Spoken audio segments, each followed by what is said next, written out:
Welcome to my show, everybody. Today we have Jennifer Stano, and I met and became acquainted with Jennifer by listening to my client's podcast, Lauren Bostick, and I was very enamored with both her story, and she has a very special product for patients who've undergone explant or post-mastectomy.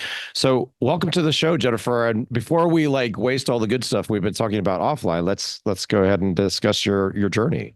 Awesome. Thank you so much for having me. So, I was teased in school for being flat chested, just to give you like a little background information. And I saved every penny I could to turn 18 and be able to afford a breast implant surgery at the time. And that was in 2004. As soon as I turned 18, I found a doctor in my city and got my first set of implants.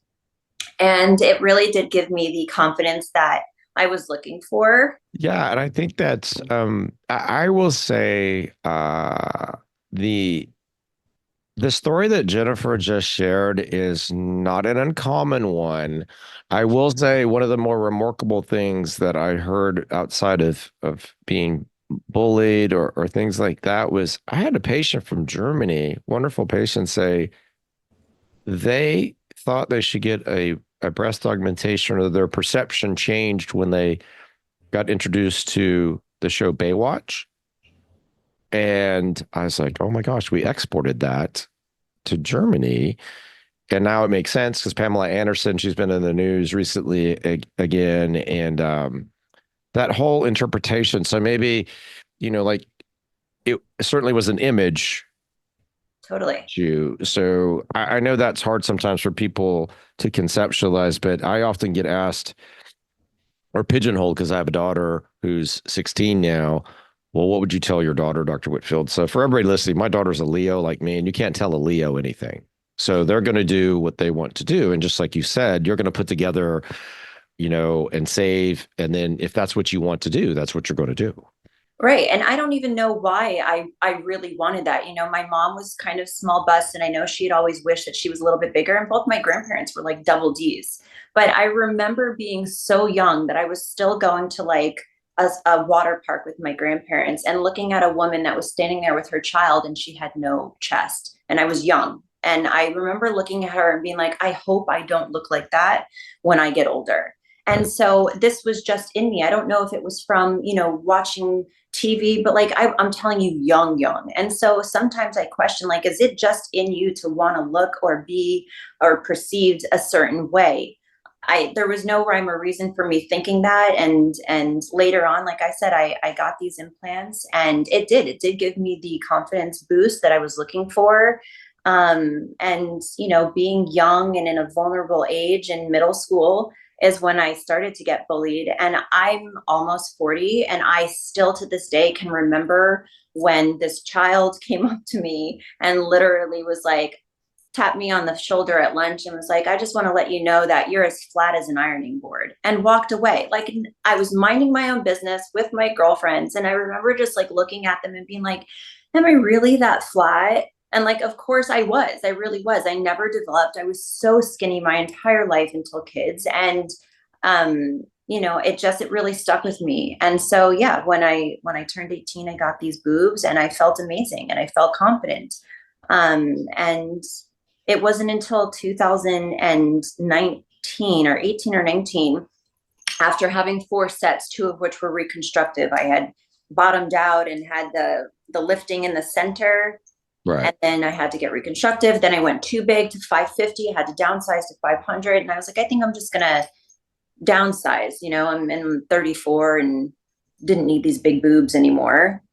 I want to just, when you say that, so that's a good thing for everybody listening to understand. So the devices themselves, I think, as I've done thousands of reconstructive cases or explant surgeries for cosmetics and cancer cases now, I often hear that people had complications or problems with positioning or bottoming out.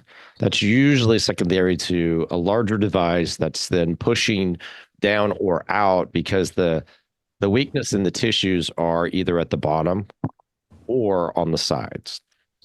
And your story is indicative of what you're going to tell me next. Is each time you have a procedure done, you increase the chance that you're going to have a problem from that device. It's a very, I grew up in Vegas. I never gamble, but each time you do that, you increase the odds of having a problem with the device.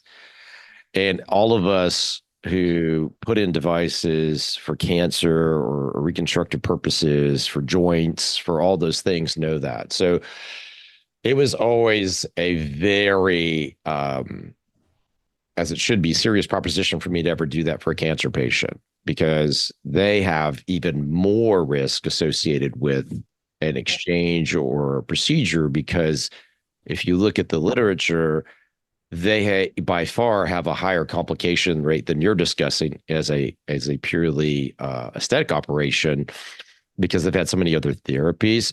So let's kind of dig in now and what happens after all those different procedures and how you start things start to change. Right. So this was over the span of 15 years. I've had 4 sets. So, like I said, the first set bottomed out. I started to lift in the center. I did go under the muscle, and at the time it was saline. So I went back 6 months later. They increased the size a tiny bit and tried to fix the bottoming out. It didn't really help. The center they sewed down, but again, once it was torn, it just never really healed back up. But so then after that, lived with those for 9 years, upgraded again to 550, thought, oh, I want these big Vegas boobs, blah, blah, blah. Nope, my body just didn't want them. They looked tremendous. I started to lift again in the center. And so I then downsized and I lived with the 500 cc's adhesive. I think they call them like the gummy bears, but like the gel adhesive. Cohesive, yeah. And Cohesive. so cohesive gel. And then yeah, so I was going to downsize, and I remember putting on social media that I was, tired of these big boobs. I'm going to downsize a little bit. And somebody had asked me, have you heard of breast implant illness? And I was like, no, I haven't actually. So of course I went to Google and searched it. And all of these symptoms that were listed, and mind you, this was 2019. So I'm almost at 6 years now post-explant. But then this was all still kind of new, at least on social media. And I looked at these symptoms and I'm like, oh my God, I'm experiencing all of these symptoms. And I didn't even know that like this was an issue. I just thought, here I am, 33 or 34, and this must just be what it's like aging. I had constant migraines. I had constant headaches. My hands were swollen. My eyes were yellow. I'd break out on my neck. I had constant UTIs. Like just nothing made sense. I was on medication for UTIs all the time. And I'm thinking, what is going on with my body? But it wasn't debilitating enough in my mind that I thought that there was something wrong. And after I read everything, including the urinary tract infections being associated with breast implant illness, I was like, I'm removing my boobs. I literally decided the day I learned about it that I'm removing them. And that's what I did. I did research. I tried to find doctors that were near me that were doing this. You were in Florida, or where So were at you? the time, I was in New York. I You were had just moved out of California. I was living in New York at the time. And so I was searching who's the best explant doctors. This is like right, something I'd never even heard of. And right. so I ended up finding Dr. Fang. I was vegan at the time. She had this practice with raw food. And I just loved like all of the things that she had going on. And the clients, Crystal Hefner, who's a friend, she had done a few celebrity clients. And I was like, if they're going to her, then she must be one of the best. I want to go to her. And so in 2019, I booked with her and had my explant in January. Yeah, I think it's funny in that time frame. So for everybody listening, in 2016, I took care of a cancer patient, and when I did their explant, um, it came back that the cancer patient had an underlying infection. Now, that may have just been a little, more of a tap on my shoulder because I had done surgery related to implants for, almost 2 decades at that point, and had never in my career missed a infection that I wasn't suspicious of. And in this patient, I had no suspicion of that. And that was the problem. So that person then put me on a Facebook group, I'm pretty sure. And that Oh, really? all that started. And I just all of a sudden had patients calling my office saying they wanted explants. And my office was like, Dr. Whitfield, People are calling wanting explants, not implants. And I was like, okay. Um, well, so people started coming in now who not they weren't cancer patients. They were cosmetic patients who now, like you were experiencing, had problems. They had gotten my name as somebody who would do this. At that point, it was just referred to simply as an en bloc capsulectomy, which is Right. really, for everybody listening, en bloc is just a pathology term, but more accurately, I just try to describe it as I'm going to try to take in every situation everything out intact like an undisturbed Easter egg. So, uh, having done so many cases with cancer and reconstruction and all the consequences of if there's a tumor in something and the resecting or the operating surgeon who's taking out the cancer breaks that, we'll just say barrier and spills it, then the recurrence rate is very high. So, of course, I understood the concept. It's not a complicated thing. Neither is actually doing it safely, which is another fear mongering tactic people use to scare patients who are desiring this, because the the ability to do it is one thing. So the the actual explant procedures, I think, now evolved in terms of, is it more accepted amongst surgeons? Yes. And we were talking before the show about some things that we can discuss about the evidence now that supports the problem. So you had this done and you're recovering. So my patients get on Instagram and they post that they're doing really well. And you're on Lauren's show. Lauren had leaching of chemicals into her system. So as soon as I did her explant and recovery, she's like, can we take a selfie? She's like wide awake and doing all these things. And I was like, okay, well, most of my patients are usually comfortable, but they're not like vibrantly alert wanting to take pictures with me. That's usually Right. they'll say, hey, can we take a selfie? And I'm like, sure, of course. But she was quite the opposite. And from that point forward, she's just, done exceedingly well. She was a healthy person to begin with. So probably much like you, that was a springboard to, gain a lot more vitality and just wellness. Right. Yeah. Directly out of surgery, I remember the first thing when I was coming to was like, I could breathe. And I do know that Dr. Fing had to scrape my ribs. I Mm-hmm. think my surgery took almost 6 hours. She had to scrape a lot of the scar tissue, I guess, off of my ribs. And so, but I still had like a really great recovery. And the first thing I noticed was that I could breathe. And she was explaining that when you have these implants, and correct me if I'm wrong, that the tissue or the scar tissue will adhere sometimes to your ribs, preventing your ribs to like expand and contract. And Yep. sometimes that prevents you from really being able to take those deep breaths. So that was the first thing I noticed. But I kid you not, within weeks to a couple of months, my symptoms were gone. Not only did I drop, obviously, this like swelling and this weight that I was carrying from inflammation, but I have not had a urinary tract infection since I explanted. I was on medication every month. That's probably the main thing besides monthly migraines and daily headaches. Those were like the three main things for me that were so crippling, but I didn't realize it was until I no longer had those symptoms and could look back at myself. Also, the brain fog, the memory loss, these were things that like I just thought was with aging, and here they are, they're gone.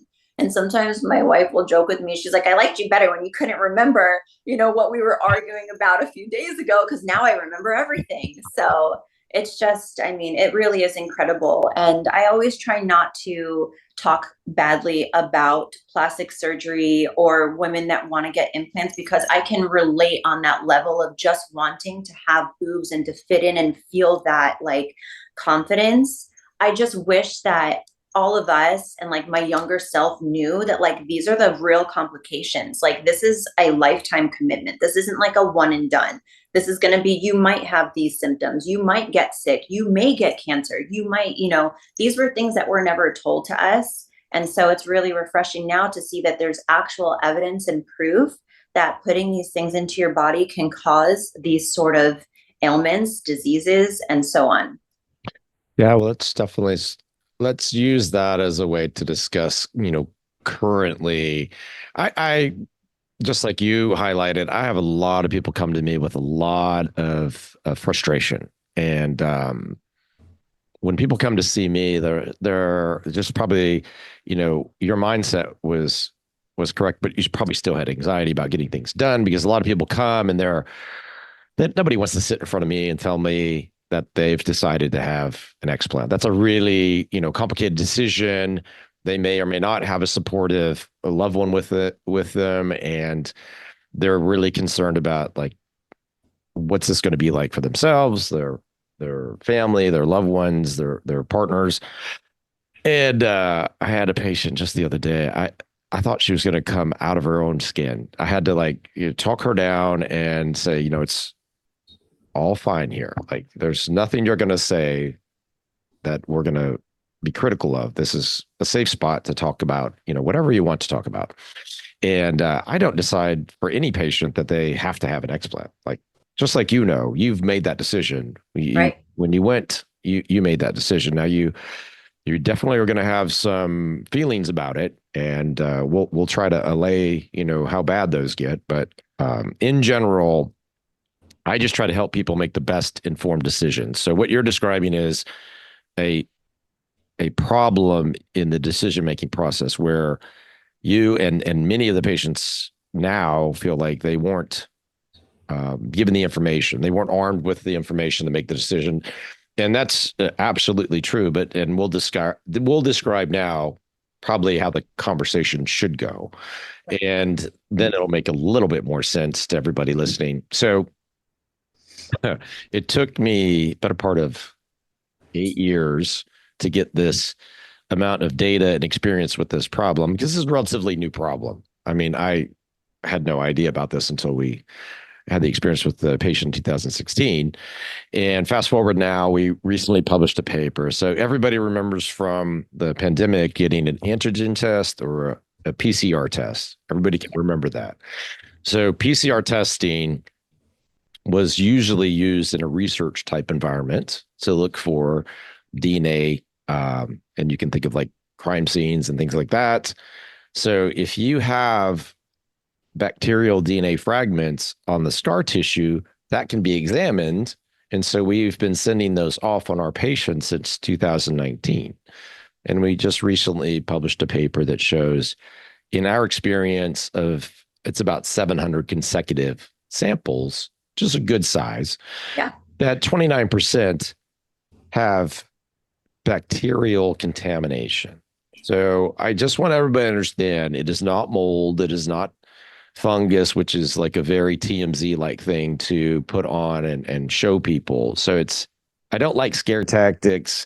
I don't want to, I try to approach it very pragmatically. This is what it is. And it's Bacterium acnes and Staph epidermidis. That's two bacteria that are just found in high concentrations on your skin, especially skin of the breast area, shoulders, face, neck.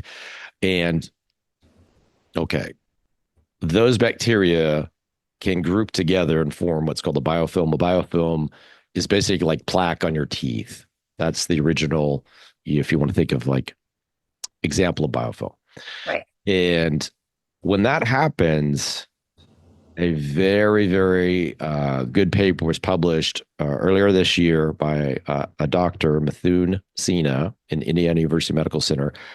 He showed the interaction between the bacterial biofilm and the breast tissue, specifically a fatty acid in the breast tissue called oleic acid. When it interacts, it oxidizes and creates something called oxylipin tinhome. I know that's a lot to kind of get, but bacteria interacts with the breast tissue and creates a product. So think of like that interaction is not good. Anytime something oxidizes, that's potentially going to be harmful for you if you can't break it down or reduce it. Okay. That product creates the symptoms that Jennifer had and many other patients experience: fatigue, muscle pain, joint pain, dry eyes. And so instead of working backwards, that is all from a human model. That's what they found in humans. And then they reproduced it in a animal experiment to show that reproducible fatigue is there. So now for the first time, we know the amount and type of bacteria. And then now we know what it can do. So in roughly, I say like a third of the cases, we better understand what is going on. And that now you can say, oh, okay, Jennifer comes in and she's interested in a breast augmentation. You can say, well, these are the products. But then what Jennifer's highlighting is, can you tell me like what are the long-term ramifications of having those things in my body? Right. Right. You know, my question is though, is a lot of women will message me and they hear my story and like, I love your story, but I've had implants for this amount of time and I feel totally fine. Why does it affect some women and why does it not affect others? Now, I want y'all to know I did not ask her to say that to tee me up. I'll explain the rest of it now. So I wrote a book about the rest of it. So everybody, as you and everybody listening, you've probably heard of the MTHFR gene. Yes. So that's your methylation, one of the many methylation genes that has now become very famous. And it's got a lot of funny acronyms. I'm sure everybody can make them up in their head. But that methylation pathway is, we'll just say, not very efficient in about 40% of the population. So that's one problem. That's almost universal in this group who's experiencing these issues. That's interesting. You test for that? Yes. Yeah. Wow. So I don't work with patients anymore who don't want to know that part of what's going on. So basically, that factor plus three other genetic factors and a hormone metabolism issue make up the worst possible case that I see of patient with symptoms. So just yesterday, we had a patient in the office, very young person, otherwise healthy, you would think, Right.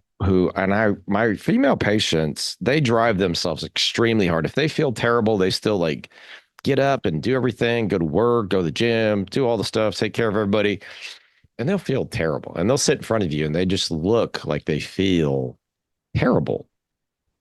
And so if you have limitations in vitamin D synthesis, if you have limitations in methylation, if you have limitations in something called glutathione utilization in your liver and limitations in antioxidant pathways, and everybody knows what vitamin C is, it's an antioxidant. So if those things are pretty limited, your ability to detox what you're faced with every day, and women put a lot of products on their skin, and everybody listening should put their products through at least the environmental working groups to know what you're putting on your skin. But that plus we'll just say a poor diet, one that has processed foods in it, or a combination of poor fluid intake. It may be a lot of things, sugar or things with other preservatives in it, coupled to probably the one factor that a lot of people miss is air quality. So I think you lived in Florida. I have a lot of patients from Florida with a lot of problems because of the spraying that goes on relative I to. was living in California, which I think is even worse. Yes. But I mean, any place that has agriculture, any place that has golf courses, any place that has bugs, you're going to get faced with a lot more toxins. And then we all get things from a food standpoint that we can talk about, like glyphosate for, you know, anyway, your body can only deal with so many things. And then when you surpass that ability to genetically detoxify those, things, you get symptomatic. Now, the one last thing that every one of my patients has that we need to understand better is how they metabolize their estrogen. So some people are estrogen toxic. I'm sure you've heard of that term. And when you're estrogen toxic, you can have really bad periods, endometriosis, PCOS, all these other things. So that person who's estrogen toxic plus all the other things I just mentioned is the worst possible scenario for what we have called breast implant illness. It's pretty incredible. It's a lot of a lot of factors. but those are all when they all make sense Yeah. now. So when you're, because of course they're like, well, Dr. Whitfield, if I don't have an infection, which happens, we'll say close to 2/3 of the time, what is it? Well, that's what it is. Now there may be other things identified because the science is going to catch up more and more and more to this, and there may be other biomarkers, but I think, just like everybody listening, like if you control your air quality, fluid quality, food quality, and we can get a handle on how you metabolize related to your estrogen, you can change a lot of things in a very positive way without a prescription or without any surgery. And we have a whole program to lower inflammation pre-op that my patients and patients take advantage of all around the world now through our books and our programs so that, not everybody wants to have or can have surgery and can travel to Austin or like you traveled to Ohio. And it's a lot. It's a Yeah. lot, emotionally, financially, logistics with children and supportive people. And I mean, I tell my team all the time, I mean, we have people here for a week typically. And then because I have hyperbaric chamber and lymphatic devices in my office and lymphatic masseuse and red light therapy and peptide therapy and stem cell therapy, I have all the things. And if you're coming from Europe or Asia, then you're going to stay like a month because Yeah. that's just for us to be able to handle everything and make it as safe as possible. That's become our routine. So that really parses out who can come and visit and take advantage of what we have in Austin. So I, for everybody listening, like I can't go back and figure out what her implants had, but when you've had that many operations, it would be hard pressed for me to believe she didn't have a contaminant. It's almost impossible just going through life. And you tell me you had multiple UTIs. And I mean, that, that scenario, that setup has been said so many times to me. And, it'd be nice to have that information to share with you so you could better understand it too. But I feel like now we at least have a better handle on what this is, which is a chronic inflammatory process. Because if you just said all your symptoms and took implants away, they would say, oh, Jennifer has chronic inflammation. We just don't know why. Is it Lyme or mold or is it X, whatever that is? Right. And but literally everything went away. So it's pretty incredible. Yeah. So That's the thing though. Like for you, you were already super probably aware of your health. yes. So that I feel like, that's the confusion, right? So some people are like, why is so and so doing, why did Jennifer do so great? Or why did Lauren do so great? Well, I mean, they're taking care of themselves in a very non-toxic way. I'll Right. so Right. maybe Everything. those are the things you can highlight for the audience, and that will help them because when I say them, I think I'm a guy saying a lot of things, and they're not super. Yeah. No, it's true. Prior to getting my explant, I really lived such a clean lifestyle. I'm aware of the EWG.org network. I use it when I go to the supermarket. My household cleaners are all non-toxic. The products I use, like my skincare, is all pretty much non-toxic, or it was more so then. And I'm such a product junkie, so I like to experiment and I get sent a lot of things. But for the most part, then I was very clean. I eat only organic. I'm aware of what I'm putting in my body. And so I didn't think anything was really wrong. I have I don't know. But for me to then explant and everything go away, like that was pretty incredible. And I didn't know that I had an MTHFR gene mutation until only a couple of years ago when I actually did a test. And so when you say that, that really makes me think like, wow, like my body this was going to happen. It was almost like inevitable, and I get a lot of girls that are like, I feel so sick. I feel this. I think it might be my implants. Like, how do you know? And I'm like, I didn't know. I took a gamble. I loved my boobs. I loved my boobs even more after I had kids. They were great. They didn't give me any problems, right? And I took them out because I had all these symptoms and I related to them. And I felt like if I could eliminate all of these symptoms, my health is way more important than my aesthetics. And I did it. I removed them. And and everything went away. And I was left with nothing. I started with nothing, and I was left with a little bit more than what I started with, which is maybe a double A. And I'm still okay with that. And I think a lot of women and girls who message me are like, I feel like my husband's not going to think I'm sexy, or I'm not going to feel sexy. And I worry about wearing this or wearing that. And look, confidence comes from within. You have to be okay with you. And then that's going to portray on the outside. This woman who I am today, if I could go back with the same like knowledge and be that girl at the table that the kid tapped on the shoulders and said, "You're as flat as an ironing board," I'd give him the middle finger and be like, who cares? Bye. Instead of running home and crying to my mom and then her patting my bras for years and years until I was finally 18 to get implants. So I think, a question that I would love to ask you, because I know so many of the girls that follow me are going to watch this, is what can they do if they have implants and they're not feeling well and they're suspecting that all of these things that's going on with them is related to breast implant illness? What is a way that they could, is it a blood test they could do? Is it a marker that they should look for? Like, what would be your advice for girls that think that they might have this?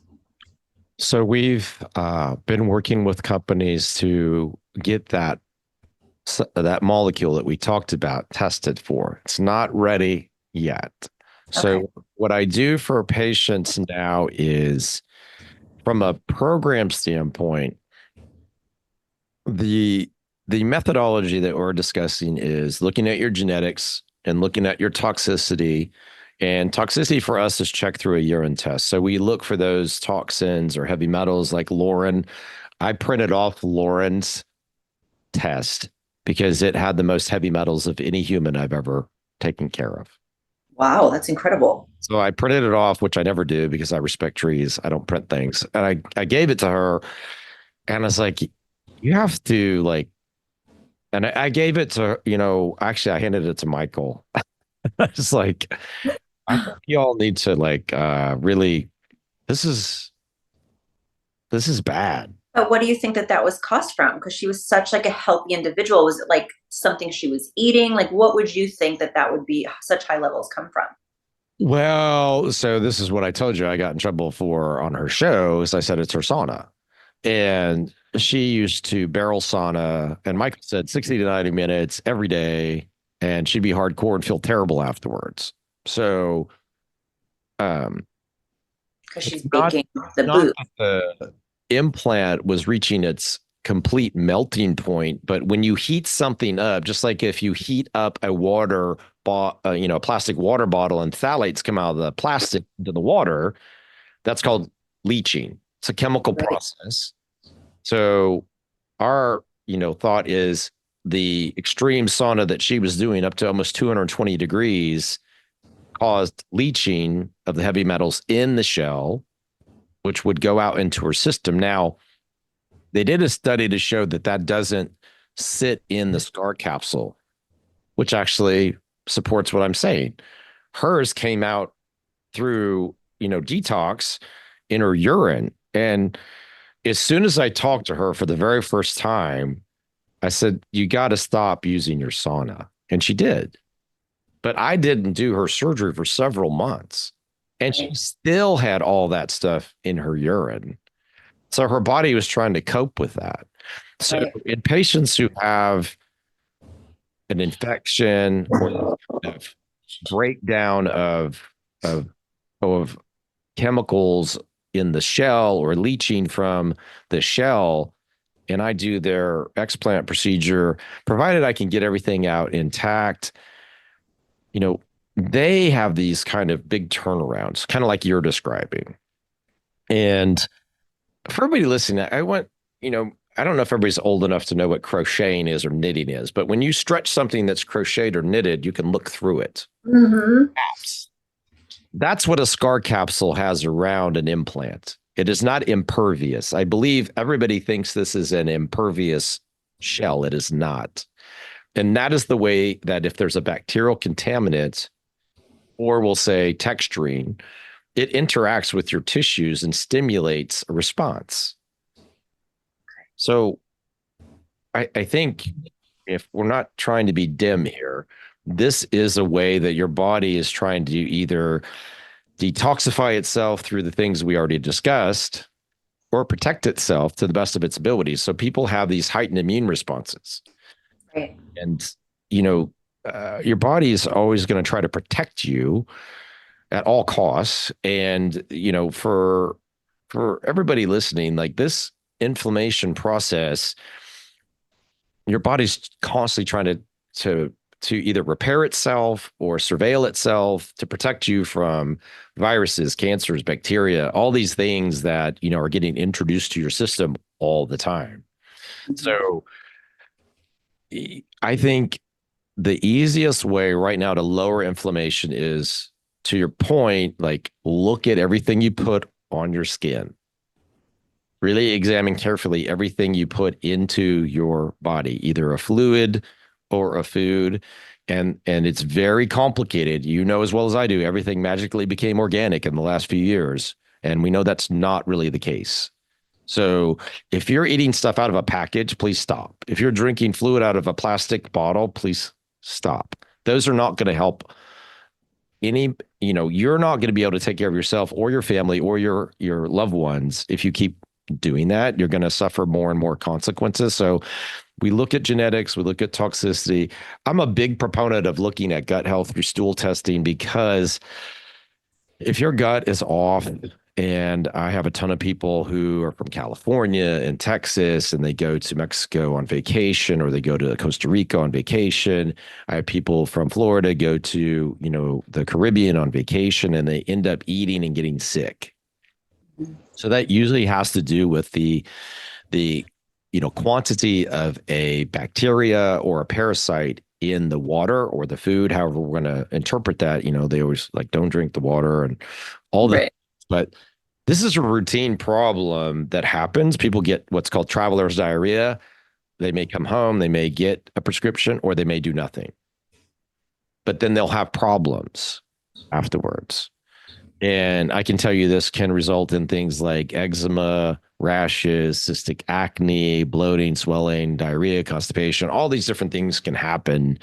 And it's all from a parasitic overgrowth or a bacterial imbalance in their guts. So we look at those things carefully, along with sensitivities to food and other things that measure chemical reactions in the bloodstream. They're commonly referred to as metabolomics testing now, but I believe that will become more and more forward facing to the public.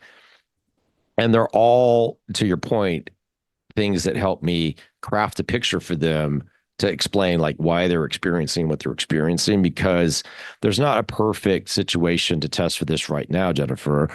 You know, all of this is now finally, you know, reaching a level of evidence where I feel good to, you know, tell you about it and tell everybody about it. And I've made videos for it on my YouTube channel, because there's no more sticking your head in the sand. There's no more telling patients this is, you know, in their heads, or this is not a problem, or um, really trying to deflect or avoid, you know, an issue. Everybody who's ever put in an implant knows it can get infected. It doesn't matter, hip, knee, breast, dental, cardiac, neurologic. I've taken care of every surgeon's problems because I was a plastic surgeon and had to do that. But in this setting, if something stimulates you enough that it creates chronic inflammation, you know, the steps we can take before in this case, an explant procedure, are to do everything we can from a behavior modification standpoint and performance standpoint. Like whatever we put in our bodies and on our skin, if we can just, to the best of our ability, make it the highest possible quality. That's my way in the beginning to help them lower inflammation now. Okay. That's great. So what about for someone like me? I'm approaching my 6 months explant. I didn't do this big detox thing afterwards. I kind of just healed and went about my day. I obviously still eat clean and use non-toxic products, things like that. But is it ever too late to then detox like your body, or let's say to use your protocol to like help with post removal symptoms, because although my brain fog's gone, my UTIs are gone, a lot of those symptoms are gone, I still bloat with my stomach. I still have intolerances. I still have things that are kind of unexplained that haven't gotten better over 6 years. Like, what would you suggest for someone in my position? Yeah, I believe that's why the program works so well. As you would imagine, say if you are our patient and like you just pointed out, many things got better, but then these others didn't. Right. And so we'd have some patients in the first, 6 years that I was doing this do extremely well. And boom, they're gone, no trouble. Then you'd have the other extreme where people be like 16 months out and they feel just as bad Yeah, as when I've they heard had that. surgery. So for everybody listening, that is a consequence of genetics and your toxicity burden. And so just because you took out the implant, which removed a component, if you didn't address the underlying root causes of toxicity, you know, if someone had a really high insecticide burden or herbicide burden from glyphosates or a DEMP, which is a used by spraying crops, or if someone had a heavy metal, you would not be able to magically get all that out of your system just by doing surgery, because surgery is removing the implant and the scar tissue. But if those things are trapped, we'll just say within your liver, because that's your liver detoxifies pretty much everything. You sweat, you poop, you pee, but your liver is what binds things and helps you eliminate them. So what you're describing is what is a common thing in my practice. And the reason the program is in place is to take someone like you who's got unknown, probably toxicity, make it known, and then craft a plan to take care of that. And that can be taken care of through, the simple things are like binders. I'm sure you've obviously heard of that. If it's mold, there's going to be different things. Mold is really difficult in some patients to take care of because environmentally they may go back to the same home or the same work and they're constantly getting re-exposed to it. So, and one story was a patient of ours who would drive 2 to 3 hours a few times a week for work, and she spilt a whole container of uh, coffee with milk and everything, based on a traffic incident, and it saturated the floorboard. It created mold underneath the mat, unbeknownst to her. And so every time she got in the car, she would get a headache. Oh, she And had it no went, idea. she had no idea, and her husband thought she was crazy. And then she said, and they were both there in my office, and the glare that she gave after that, because she said, I kept telling him that I would get a headache every time I drove this car. And, if someone's very sensitive to chemical smells, smoke, other kind of odors, they usually have a glutathione pathway issue in our experience. So we use a lot of liquid-based supplements to really help our patients who are nutrient deficient. So our line is used to lower inflammation, but it's a very specific way. So like you said, you get bloating very easily. I mean, I had a patient say they were drinking water and got bloated, which doesn't make a ton of sense, but it can happen depending on the balance in your gut Right. between bacteria, fungi, and parasites. So in those instances, people are super afraid to eat, drink, or take supplements. So for us, we converted as much as we could to liquid. And that liquid gets absorbed in the mouth. So I know you're going to get it, whether it's glutathione, methylated B complex, vitamin D3K2, or vitamin C for that matter. So those are all, we'll just say you can develop a lot of nutrient deficiencies with what you're describing. Yeah.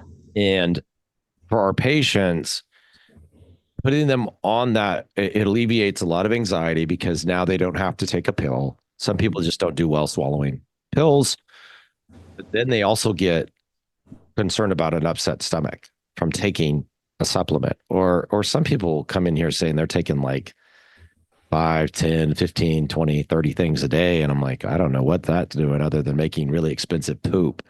But the point is you have to, if they're really suffering with gut issues, check their toxicity burden and their gut health to figure out how you can help them. People have H. pylori, people have candida overgrowth, people have parasitic overgrowth, like we talked about. And you have to listen to them and understand how they detoxify. Many people will tell you exactly what is wrong with them if you just listen to them long enough. Right. Right. And so this is something that, like myself, I'm in Florida. You can do this remotely. You offer kits or Yeah, all of our programs run remote because the majority okay. of our patients are not actually in Texas. They're from all over the country. And we have health coaches who work with our remote clientele. And the way that we found is obviously I can't operate on that many patients. I'm a rate limiting step in this, but our program is what can help the most people. And so the reason I published a book, Sharp, and the reason we created, more programs and just ways to help patients is a lot of people need help. They don't have access. They may have, a lot of logistical situations that they can't overcome and financial situations that put this off. Plus, to your point, not everybody's going to be in the right mindset to come, get something done, or they may never want anything done. That's fine. But these things are in place to lower inflammation right now. So you can read the book, and the book helps explain just behavioral things you can do, as well as all the genetics and all the toxicity that I'm discussing. And the programming can be, through webinars we do for free. It can be accessing us and using our detox team remotely. It can be testing remotely, using supplementation that we know works for patients experiencing inflammation, either through breast implant illness or other chronic inflammatory processes. Those are probably our best avenues for improving the amount of accessibility to everything that used to be closed off, for our surgical patients only. Now we're able to provide more and more, opportunities and access to clients. That's awesome. I'm really glad that I asked because I have people daily that ask me about it. And like you said, some are willing to remove it, some aren't supported and are fearful, and some can't afford it. So yeah, everyone has a reason. So it's nice to have something that can maybe help support them while they're still in their situation. Yeah, a lot of folks, if we just look at how many people could actually come see me, it's really, obviously, it's very few. And the most that I can do to help somebody, whether they're listening to the show or following, the podcast or YouTube, is understand that the hardest thing for anybody to do is change a behavior. And I always say, like, if you can just make some small changes cumulatively, they will make impact. So, just like we're discussing with Jennifer, you want to help lower your inflammation. So there's lots of ways to do that. I've given examples of, you can read or listen to our book about Sharp. You could interact, through a webinar about how to reduce inflammation through detoxification without retox, is what I call it, because you got to be careful. Like Lauren was detoxing and retoxing at the same time by being in her barrel sauna. That was too aggressive. And I get asked about saunas all the time. I get a lot of trolls about saunas. So, heat is a challenge that was never part of testing when implants were being, trialed. So I just tell everybody to pause. I don't say go sell your sauna. I don't just take it easy, because in my experience, people can have what's called a Herxenheimer reaction, which is you're detoxing too quickly, and that makes you feel unwell. So if you, do a sauna session, you don't feel well, that's really not something you want to continue, because that's not the vibe, right? You're supposed to feel better, not worse after that. Totally.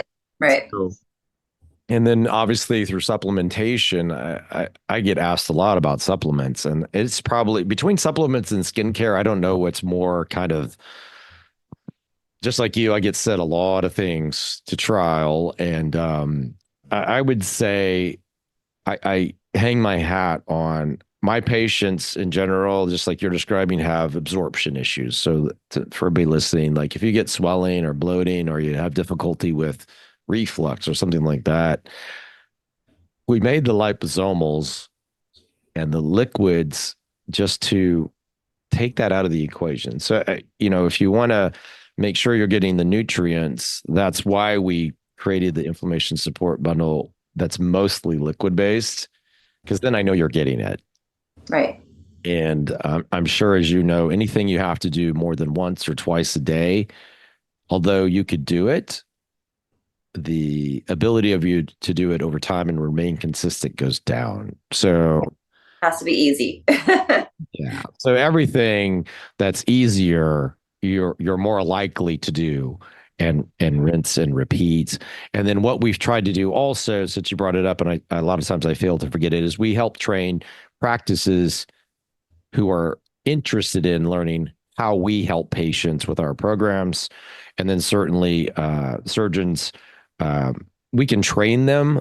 That's on an individual basis with them submitting their credentials so I can obviously vet them, and we're happy to help raise the level of awareness like you have for this problem and provide as much evidence-based education and programming as we can. Right. I love that. It's super important.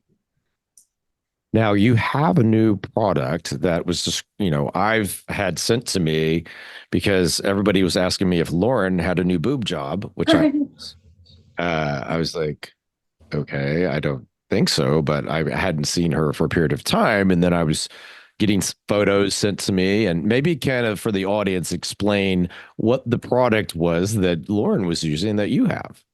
So from explanting, I had a size D chest that I was loving for 15 years of my life. And I went down to a size AA. And although I was totally okay with it, I wanted to have an option that I could put on in case I wanted to go out and look like I had boobs again, which is kind of like what I have on now. This is not me. This is my product. And I couldn't find something that worked for my body because post-explant, things are different. Your boobs are not like an ABC. I have dents, they're lower. I've also had kids, so now they're wider, there's extra skin. So I was just like, what can I get? So I bought a lot of different inserts that were out on the market, some for just padding, some that were geared towards mastectomy patients. And I cut them, I glued them, I sewed them together, and then I created this insert that worked for me, that gave me this upper, what do they call this area? Yeah, the upper pole. The upper pole sort of fullness, because I have dents. I had my surgery that was underneath the muscle. And so I have what is those very, very defined dents. And so I created a bra and inserts that give you that upper pole fullness. And nobody would look at me and question that I have fake boobs on or that I didn't look normal. And so through my company Original Self, it's my way to sort of give back everything that I produce. I use myself, I wear myself, and I just there was just nothing else out there like this product. And this is the inserts that I had created, and you as a doctor would know, it's completely flat on one side because I really don't have anything. So I need the most to be able to push me up, and then also have this upper pole sort of profile to give me that look like I would have cleavage. And the response, we launched in August, and the response has been incredible for both explant patients, mastectomy patients, and I've even had just women that have had kids and lost that, volume, use the bra without the inserts and have these amazing voluminous boobs again. And it's just so rewarding and fulfilling, as to create something out of passion and knowing that there's a problem out there and being able to solve that for people. It's so rewarding. It is. I think, when it was first posed to me, I got all these images and I'm like, I don't know what's going on here. I don't know. And then more and more came to me and I was like, well, that person, the more people got it sent to me, I'm like, these folks didn't have implants. They're using a product. I just didn't know what the product was. And then your show with Lauren came out and I was able to hear it. And so it's been a A pleasure to have you on. I'm really excited that you added that product with so much care and thought going into it, because those are the things from a patient perspective that are probably, plastic surgeons uh, don't always and can't always obviously appreciate all those different aspects of it. I did a lot of cancer care. So, I mean, those were the most difficult problems and still remain the most difficult problems after explant to care for in our practice environment. So, I really appreciate that you brought that to market. And we look forward to be able to share that with our audience and our clients. So, it's been great to have you on. Thank you. This was really so fun. And I'm so happy I got to ask you some questions too. Yeah. So this is really great. Thank you so much for having me. And can you just tell everybody where to find the product again? Yeah, so it's Original Self, or you can go to my Instagram, Jennifer Stano, and click the link in my bio, and it's linked right there. Awesome. Thank you for being on the show. I look forward to what you produce next. That's an incredible line. Thank you so much.